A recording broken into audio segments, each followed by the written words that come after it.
three powerful readings that in differing ways, I think, all talk about hope.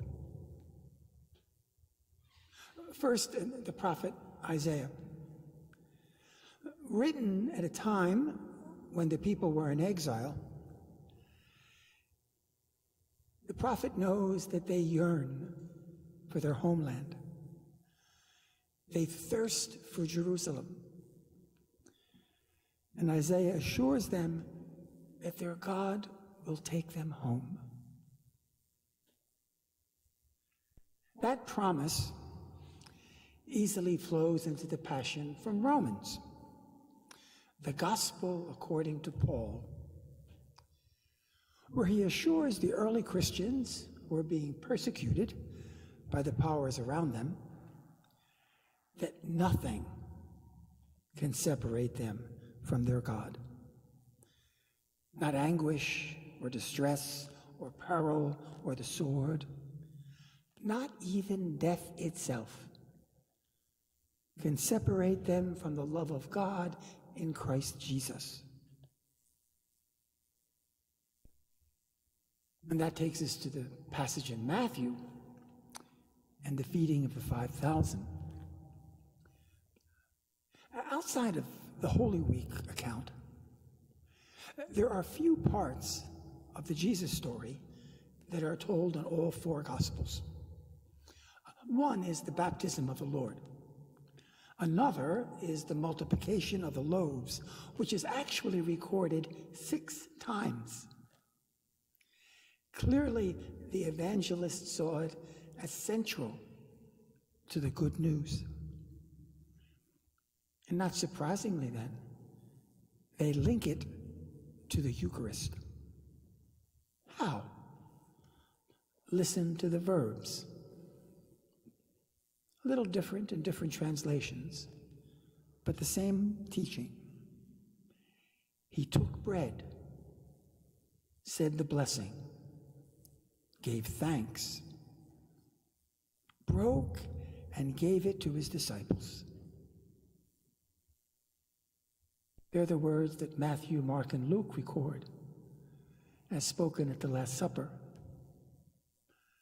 John, of course, doesn't say that. He leaves that part out. But he's the only one who has Jesus at the Last Supper washing feet. That's what breaking bread is about. Breaking yourself open for another. Indeed, when describing the 12 baskets left over, among the most ancient pieces of Christian literature, the Didache, they use for fragments, that word for fragments, they use it to describe the Eucharist. So it's not at all far-fetched to connect today's passage with our table here. It seems to me that this passage is one of those texts that literally needs to be prayed over. So let's spend a few minutes to prepare for that by looking more closely. In the opening line, we are told that Jesus has learned of the beheading of John the Baptist. Besides the grief of loss, he also surely saw this as also pointing to his own death. And we are told he withdraws from the crowd. He gets into a boat and goes to the other side of the Sea of Galilee. But the people follow him and walk miles along the edge of the shore and so find him again. How does he react? Instead of showing resentment that they interrupted his solitude, he again speaks to them and cures their sick. Eventually, realizing that they must be hungry, the text says he took pity on them. We call Jesus God's revelation. The Lord literally shows us the face of God. And today we hear again that it is a face of compassion. So he would feed them. 5,000 men, not counting the women and children. How to feed them?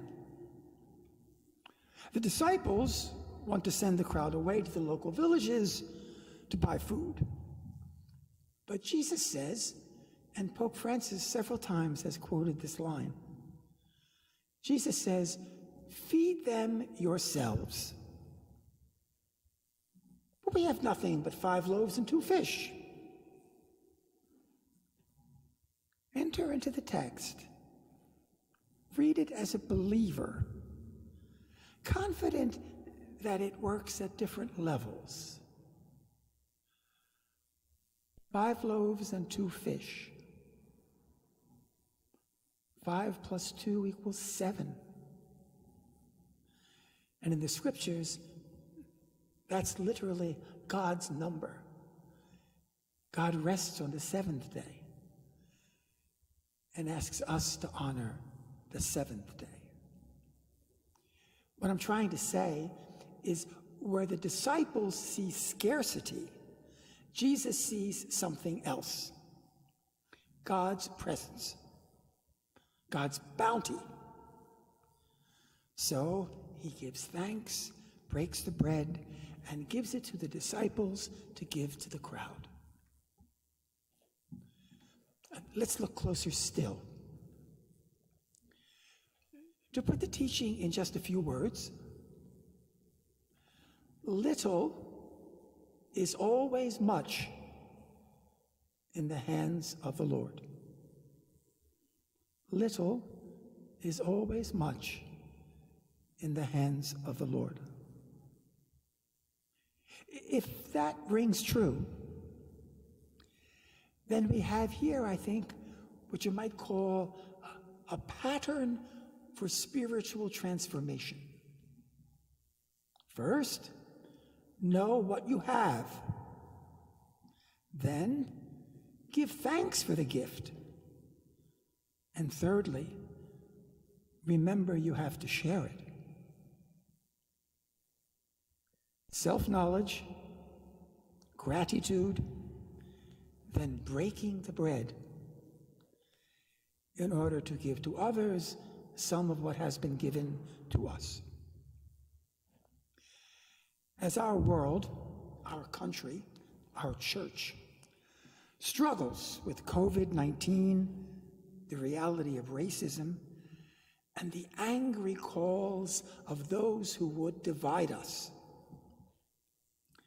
the feeding of the 5,000, the table of the Eucharist, provides an alternative paradigm, another way.